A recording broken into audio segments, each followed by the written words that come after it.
دي ذكرت نصا في التلمود.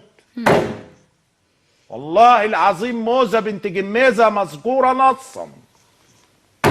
يلا يا ستي، سيدة من زي مملكة كده، حاجة صغننة كده، هيتم تأهيلها ثم تذهب إلى ملك الشمال فتعقد معه اتفاق غير كامل، اتفاق غير كامل في ثغرات كتير جدا. تنتهي هذا الاتفاق بإيه بقى؟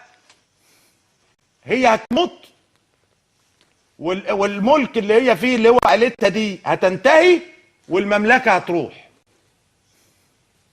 والله العظيم قايلين ان هي هتروح الى اورشليم، ستذهب الى اورشليم سليم علشان تعالج من اشياء عندها، كاتبين كده.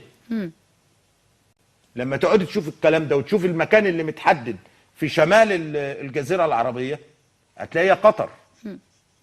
قطر مسافرة، والبحرين مفيش بحرين، انسي.